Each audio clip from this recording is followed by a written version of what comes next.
Doctor کا time ہو رہا ہے، میں تسی پھر آ ہی جاؤ کیونکہ اتنے کوئی شنوائی ہونی کسی دی ساڈی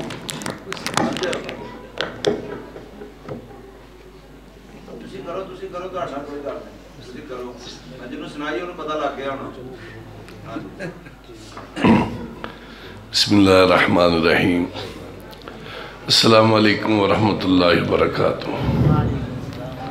کبھی ہم اپنا حال دل منشی صاحب کو کالی صوبے میں سنانے آیا کرتے تھے، آج کالی صوبے والوں کو سنا رہے ہیں ایک منشی صاحب کے نہ ہونے کی وجہ سے۔ کالی صوبہ کے مسلمانوں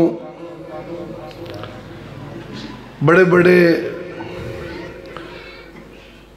نامور لوگ کالی صوبہ سے گئے ہیں، لیکن کسی پر اشعار لکھے گئے ہوں، کسی پر بیگانے روئے ہوں، کسی پر دین دکھی ہوا ہو، اگر آج کسی پر پڑھا لکھا جا رہا ہے اور ہر آنکھ اشک بار ہے، وہ منشی عبدالغفور ہے۔ جس شان و شوکت کے ساتھ منشی صاحب اللہ کے ولیوں کے کندھوں پر گئے ہیں، شاید کالی صوبے میں اس سے پہلے کوئی نہ گیا ہو۔ منشی صاحب ان کے جانے سے عثمان یتیم ہوا ہے، منشی صاحب کے جانے سے ان کی بیٹیاں یتیم ہوئی ہیں، منشی صاحب کے جانے سے یقیناً ان کے بڑے رشتہ داروں میں ایک شخصیت کی کمی آ گئی ہے، لیکن منشی صاحب کے جانے سے جو کبھی مجھے محسوس ہو رہی ہے وہ یہ ہے کہ کالی صوبے میں منشی عبدالغفور امی عائشہ کا بیٹا تھا، آج کالی صوبے سے امی عائشہ کا بیٹا چلا گیا ہے، آج امی عائشہ کا روحانی بیٹا چلا گیا ہے۔ سارے مسلمان ہیں، سارے امی عائشہ کو ماں سمجھتے ہیں، لیکن ماں کی عزت کی حفاظت کرنا منشی عبدالغفور اپنی ذمہ داری سمجھتا تھا۔ بندہ ایک ہوتا ہے لیکن کام امت کا کر جاتا ہے۔ دوسرا، منشی عبدالغفور کیا گیا ہے، صحابہ کا سپاہی چلا گیا، صحابہ کا سپاہی چلا گیا ہے۔ گاؤں میں آبادی بہت زیادہ ہوتی ہے، بڑے نوجوان ہوتے ہیں، لیکن چوکیدار ایک ہوتا ہے۔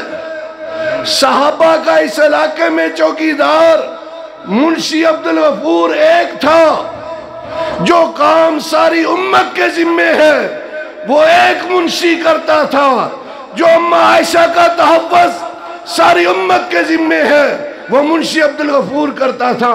میں کاموں کی سے نکلتا، کلمہ پڑھنے والے سارے نظر آتے ہیں، لیکن درمیان میں سارے گاؤں خالی، صحابوں کی دنیا ایک صحابہ کا سپاہی بیٹھا، اکرام اللہ مجدی۔ لیکن جب تک وہ صحابوں کی دنیا ہیں تب تک ہیں، اگر آج وہ چلے جائیں کسی اور جگہ تو صحابوں کی دنیا بھی خالی۔ مولوی فضل اللہ کے بعد ہمیں دنیا میں صحابہ کے سپاہی نظر نہیں آ رہے۔ اکرام اللہ مجدی نے اس خلا کو پر کیا، کل صحابوں کی دنیا خالی ہوا تھا، آج کالی صوبہ بھی خالی ہو گیا۔ اگر آپ لوگ سمجھتے ہیں کہ کالی صوبے سے خوشبوئیں آتی رہیں، کالی صوبہ کی بہاریں اپنا نور بانٹتی رہیں، کالی صوبے کے نور سے علاقہ منور رہے، پھر عہد کرو امی عائشہ کے بیٹے بن کر جئیں گے، صحابہ کے سپاہی بن کر جئیں گے۔ منشی کی روح کو ان دو نعروں سے منور کر دیں، مسرور کر دیں، سارے بیک آواز کہیں، میں بیٹا امی عائشہ دا، میں بیٹا امی عائشہ دا۔ اور دوسرا نعرہ، واہ صحابہ واہ، واہ صحابہ واہ، واہ صحابہ واہ۔ منشی کا ایک ہی کام تھا اور ایک ہی فکر تھی، جب میں اللہ کے دربار میں جاؤں میرا یہی تعارف ہو، اماں عائشہ کا بیٹا آیا ہے، صحابہ کا سپاہی آیا ہے۔ اللہ پاک درجات بلند۔